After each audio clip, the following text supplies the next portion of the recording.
Real star Upendra ಅವರ 57ನೇ ಹುಟ್ಟುಹಬ್ಬದ ಹಿನ್ನೆಲೆಯಲ್ಲಿ 45 ಸಿನಿಮಾದ ಒಂದು ಡಿಫ್ರೆಂಟ್ ಬೈಕ್ ಇವತ್ತು ರಿವೀಲ್ ಆಗಿರುವಂತಹದ್ದು. ಸದಾ ಮ್ಯೂಸಿಕಲ್ಲೇ ಮ್ಯಾಜಿಕ್ ಅನ್ನು ಮಾಡಿರುವಂತಹ ಅರ್ಜುನ್ ಜನ್ಯ ಅವರು ಮೊದಲ ಬಾರಿಗೆ ನಿರ್ದೇಶನದತ್ತ ತಮ್ಮ ಚಿತ್ತವನ್ನು ಹರಿಸಿದ್ದಾರೆ. ಏನು ಹೇಳ್ತಾರೆ ಅಂತ ನಾನು ಅವ್ರ ಹತ್ರನೇ ಕೇಳ್ತಾ ಹೋಗ್ತೀನಿ. ಸರ್, ಈ ಬೈಕ್ ನೋಡಿದಾಗ ತುಂಬ ಡಿಫ್ರೆಂಟ್ ಆಗಿರುವಂಥದ್ದು, ಮುಂದೆ ಕೋಣ ಇರುವಂಥದ್ದು, ಜೊತೆಗೆ ನೋಡಿದಾಗ ಏನೇನೋ ಕ್ಯೂರಿಯಾಸಿಟಿ ಹುಟ್ಟುವಂಥದ್ದು. ಏನಿದೆ ಸರ್ ಈ ಬೈಕ್ನ ರಹಸ್ಯ? ಮೇಡಮ್, ಈ ಬೈಕು ಉಪ್ಪಿ ಸರ್ ಕ್ಯಾರೆಕ್ಟರ್ನ ಫಿಲಮಲ್ಲಿ ಹೇಳುತ್ತೆ. ಆ್ಯಂಡ್ ಉಪ್ಪಿ ಸರ್ ಪರ್ಸ್ನಲ್ ಆಗಿ ಇದನ್ನು ಯೂಸ್ ಮಾಡಿದ್ದಾರೆ ಫಿಲಮಲ್ಲಿ. ಅವರ ಹುಟ್ಟುಹಬ್ಬದ ದಿನ ಅವರು ಮುಟ್ಟಿ ಯೂಸ್ ಮಾಡಿದಂಥ ಈ ಬೈಕ್ನ ಅಭಿಮಾನಿಗಳಿಗೆ ಫೋಟೋ ತೆಕ್ಕೊಳ್ಳೋಕ್ಕೆ, ಸೆಲ್ಫೀಸ್ ತಗೊಳ್ಳೋಕ್ಕೆ, ರೀಲ್ಸ್ ಮಾಡ್ಕೊಳ್ಳೋಕ್ಕೆ ಅವಕಾಶ ಸಿಗೋ ಥರ ದೊಡ್ಡ ದೊಡ್ಡ ಮಾಲ್ಗಳಲ್ಲಿ ಡಿಸ್ಪ್ಲೇಗೆ ಬಿಡ್ತೀವಿ. ಸೊ ಅವರು ಇದ್ರ ಜೊತೆ ಸೆಲ್ಫೀಸ್ ಮಾಡ್ಬೋದು, ರೀಲ್ಸ್ ಮಾಡ್ಬೋದು. ಅದನ್ನು ಉಪ್ಪಿ ಸರ್ ಟ್ಯಾಗ್ ಮಾಡಿದ್ರೆ ಉಪ್ಪಿ ಸರ್ ಪರ್ಸ್ನಲಾಗಿ ನೋಡ್ತಾರೆ, ಅವ್ರ ಅಭಿಮಾನನ ತೋರಿಸ್ಬೋದು. ಸರ್, ಸಿನಿಮಾದಲ್ಲಿ ಏನನ್ನ ಕಟ್ಕೊಡುವಂಥದ್ದು ಸರ್ ಈ ಬೈಕು? ಸಿನಿಮಾದಲ್ಲಿ ಉಪ್ಪಿ ಸರ್ ಒಂದು ಡಿಫ್ರೆಂಟ್ ಟಿಪಿಕಲ್ ಕ್ಯಾರೆಕ್ಟ್ರು. ಸೊ ಅವರು ಯೂಸ್ ಮಾಡೋ ಎಲ್ಲ ವಿಷಯದಲ್ಲೂ ಏನಾದರೂ ಒಂದು ವೆರೈಟಿ ಇರುತ್ತೆ. ಸೊ ಅವ್ರು ಯೂಸ್ ಮಾಡೋ ಬೈಕ್ ಒಂದು ವೆರೈಟಿನ ಇರುತ್ತೆ. ನಾವು ಯಾವಾಗಲೂ ಸಿನಿಮಾ ಅಂದ ತಕ್ಷಣ ಹೆಸರುಗಳನ್ನು ನೋಡ್ತೀವಿ, ಬಟ್ ಈ ಸಂಖ್ಯೆ ಮೂಲಕ ಈ ಸಿನಿಮಾ ಬರ್ತಾ ಇದೆ 45 ಅನ್ನುವಂತಹದ್ದು. ಏನು ಸೀಕ್ರೆಟ್ ಅನ್ನು ಹೊಂದಿರುವಂಥದ್ದು ಈ 45 ಸಿನಿಮಾ? ನಾವು ಟೀಸರಲ್ಲಿ ರಿವೀಲ್ ಮಾಡಿದ್ದೀವಿ, ಅದು 45 ಡೇಸ್ ಅಂತ. ಒಂದು 45 ದಿನದಲ್ಲಿ ನಡೆಯೋ ಕತೆ. ಸರ್, ಯಾವಾಗಲೂ ನಾನು ಆಗಲೇ ಹೇಳಿದೆ, ಮ್ಯೂಸಿಕಲ್ಲೇ ಮ್ಯಾಜಿಕನ್ನು ಮಾಡ್ತೀರಾ ನೀವು. ಮೊದಲ ಬಾರಿಗೆ ನಿರ್ದೇಶನದತ್ತ ನಿಮ್ಮ ಚಿತ್ತವನ್ನು ಹರಿಸಿದ್ದೀರಾ. ಸೊ ಹೇಗಿತ್ತು ನಿರ್ದೇಶಕರ ಹಾಗೆ ಆ ಎಕ್ಸ್ಪೀರಿಯನ್ಸ್ ಹೇಗಿತ್ತು? ಏನಾದರೂ ಇದರಲ್ಲಿ ಏನಾದರೂ ಮ್ಯಾಜಿಕನ್ನು ಮಾಡಿದ್ದೀರಾ ಹೇಗೆ? ಮ್ಯಾಜಿಕ್ ಎಲ್ಲ ನಾನೆಲ್ಲಿ ಮೇಡಮ್, ಜನ ನೋಡಿಬಿಟ್ಟು ಅವ್ರ ಆಶೀರ್ವಾದ ಮಾಡಿದ್ರೆ ಮ್ಯಾಜಿಕ್ ಆಗುತ್ತೆ. ಬಟ್ ತುಂಬ ಪ್ರಾಮಾಣಿಕವಾಗಿ ತುಂಬ ಇಷ್ಟಪಟ್ಟು ಕೆಲಸ ಮಾಡಿದ್ದೀವಿ. ಅವ್ರಿಗೆ ಇಷ್ಟ ಆಗೋಂಥ ಎಲ್ಲ ಎಲಿಮೆಂಟ್ಸ್ ಸಿನಿಮಾದಲ್ಲಿ ಇಟ್ಟಿದ್ದೀವಿ. ಥಿಯೇಟ್ರ್ ಎಕ್ಸ್ಪೀರಿಯನ್ಸ್ ಇದು. ಸ್ಕ್ರೀನ್ ಮೇಲೆ ನೋಡಿ ಎಂಜಾಯ್ ಮಾಡೋಂಥ ಒಂದು ಒಳ್ಳೆ ಕಥೆನ ರೆಡಿ ಮಾಡಿದ್ರು. ಒಂದು ಶಿವಣ್ಣ ಅವರು ಮತ್ತು ಉಪ್ಪಿ ಸರು ಜೊತೆಗೆ ರಾಜ್ಬಿ ಶೆಟ್ಟಿ ಅವರು ಕಂಡು ಬರ್ತಾ ಇದ್ದಾರೆ. ಈ 3 ಜನದ ಕಾಂಬಿನೇಷನ್ ಚಿತ್ರದಲ್ಲಿ ನಿಮಗೆ ಹೇಗೆ ಅನ್ನಿಸ್ತು? ಆ ಎಲ್ಲವನ್ನ ಒಂದು ಅಭಿಮಾನಿಗಳಿಗೆ ಹೇಳೋದಾದರೆ ಎಷ್ಟು ಖುಷಿ ಆಯಿತು? ಭಾಳ ಏನಂತಂದರೆ, ನಾನೇ ಇವ್ರ ಅಭಿಮಾನಿ. 3 ಜನಕ್ಕೆ ನಾನು ಭಾಳ ದೊಡ್ಡ ಅಭಿಮಾನಿ. ಶಿವಣ್ಣ ಅವರು ಒಂದು ಗಾಡ್ಲಿ ಸ್ಟೇಟಸ್, ನಮಗೆ ದೇವರ ಸ್ಟೇಟಸ್ ನಾವು ನೋಡೋದು ಅವರನ್ನು. ಉಪ್ಪಿ ಸರ್ ಬಂದು ಭಾರತದಲ್ಲಿ one of the most intellectual.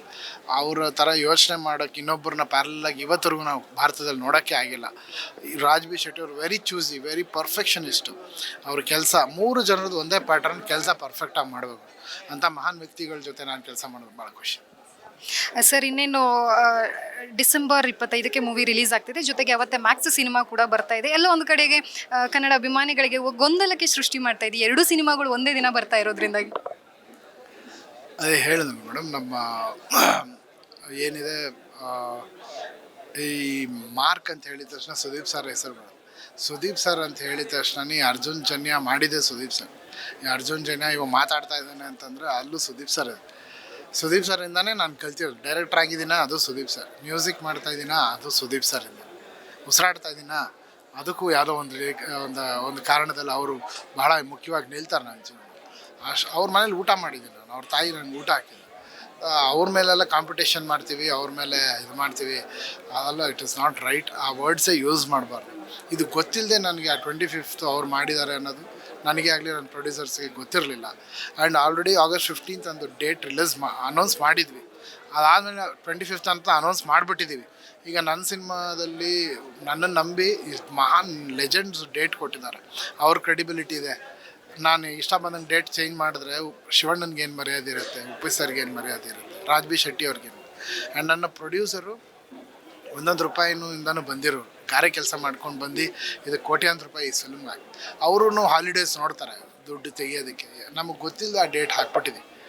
ಈಗ ನಾನು ಸಿಕ್ಕಾಕೊಂಡ್ಬಿಟ್ಟಿದ್ದೀನಿ. ಆದರೆ ನಾನು ಸುದೀಪ್ ಸರ್ ಹತ್ರನೇ ಕಲ್ತಿರೋದು, ಒಳ್ಳೇದು ಕೆಲಸ ಮಾಡಬೇಕು, ಕೆಲಸ ಚೆನ್ನಾಗಿ ಮಾಡಬೇಕು, ನಮ್ಮ ಕೆಲಸದ ಕಡೆ ಪ್ರಾಮಾಣಿಕತೆ ಇರಬೇಕು. ಮನಸ್ಸಲ್ಲಿ ವಿಷ ನನ್ನಲ್ಲೂ ಇಲ್ಲ, ಸುದೀಪ್ ಸರಲ್ಲೂ ಇಲ್ಲ. Mark will be the best film ನನಗೆ ಗೊತ್ತು. ಯಾಕಂದರೆ ಸುದೀಪ್ ಸರೇ ಅದನ್ನು ಹ್ಯಾಂಡಲ್ ಮಾಡಿದ್ರೆ ಅವ್ರು ಯಾವ ರೀತಿ ಹ್ಯಾಂಡಲ್ ಮಾಡ್ತಾರೆ ನಾನು ಪರ್ಸನಲಾಗಿ ನೋಡಿದ್ದೆ. ಅವ್ರು ಯಾವುದೇ ಕಾರಣಕ್ಕೂ ಬ್ಲಾಕ್ ಬಸ್ಟರ್ ಆಗೋವರೆಗೂ ಬಿಡೋದಿಲ್ಲ. ಅವ್ರ ಹತ್ರನೇ ನಾನು ಕಲ್ತಿರೋದು. ನಾನು 45 ಏನೋ ಚೆನ್ನಾಗಿ ಬರುತ್ತೆ, ಚೆನ್ನಾಗಿ ಬರ್ತಾಯಿದೆ, ಏನೋ ಇವತ್ತವರೆಗೂ ಜನಕ್ಕೆ ರೀಚ್ ಆಗಿದೆ ಅಂದರೆ ಎಲ್ಲ ಅವ್ರ ಹತ್ರನೇ ಕಲ್ತ್ಕೊಂಡು ಬಂದಿರೋದು. ಸೊ 2 ಸಿನಿಮಾನ ಏನೋ ಒಟ್ಟಿಗೆ ಬಂದಲ್ಲಿ ದಯವಿಟ್ಟು 2 ಆಶೀರ್ವಾದ ಮಾಡಿ. ಇದರಲ್ಲಿ ಯಾವುದು ಗೊಂದಲ ಮಾಡ್ಕೋಬೇಡಿ, ನೆಗೆಟಿವ್ ಆಗಿ ಏನು ಸ್ಪ್ರೆಡ್ ಮಾಡಬೇಡಿ. ಇಬ್ಬರೂ ಕಷ್ಟಪಟ್ಟು ಸಿನಿಮಾ ಮಾಡ್ತಾರೆ, ಇಷ್ಟಪಟ್ಟು ಸಿನಿಮಾ ಮಾಡೋದು. ನಿಮ್ಮ ಆಶೀರ್ವಾದ ಇಲ್ಲದೆ ಯಾರೂ ಏನೂ ಮಾಡೋಕ್ಕಾಗಲ್ಲ. ದಯವಿಟ್ಟು ನೆಗೆಟಿವ್ ಆಗಿ ಇದನ್ನು ನೋಡದೆ ಇಬ್ಬರನ್ನು ಹಾರೈಸಿ ಆಶೀರ್ವಾದ. ಸರ್, ಕೊನೆಯದಾಗಿ ನಿಮ್ಮ ಅಭಿಮಾನಿಗಳಿಗೆ ತಾವೇನು ಹೇಳ್ತೀರಾ? ಮೂವಿ ರಿಲೀಸ್ ಆಗ್ತಾ ಇದೆ, ಒಳ್ಳೆ ಸಿನಿಮಾ ಮಾಡಿದಾಗ ನೀವು ಯಾವತ್ತೂ ಕೈ ಬಿಟ್ಟಿಲ್ಲ. ಎಲ್ಲರ ಜೊತೆಲಿ ನಿಂತು ಆಶೀರ್ವಾದ. ಮ್ಯೂಸಿಕಲ್ಲಿ ಮೋಡಿ ಮಾಡ್ತಾ ಬಂದಿದ್ದೀರಾ, ಈಗ ನಿರ್ದೇಶನದಲ್ಲಿ ಮೋಡಿ ಮಾಡೋದಕ್ಕೆ ಮುಂದಾಗ್ತಿದ್ದೀರಾ. ಆಲ್ ದ ಬೆಸ್ಟ್ ಸರ್, ಜೊತೆಗೆ ಕಂಗ್ರ್ಯಾಚುಲೇಷನ್ಸ್. ಇದಿಷ್ಟು ಅರ್ಜುನ್ ಜನ್ಯ ಅವರ ಮಾತಾಗಿರುವಂಥದ್ದು. ಕ್ಯಾಮ್ರಾ ಪರ್ಸನ್ ಗುರುರಾಜ್ ಜೊತೆ ಲಕ್ಷ್ಮೀ ಬಾಗಲಕೋಟೆ, ಅಶ್ವಗ ನ್ಯೂಸ್, ಬೆಂಗಳೂರು.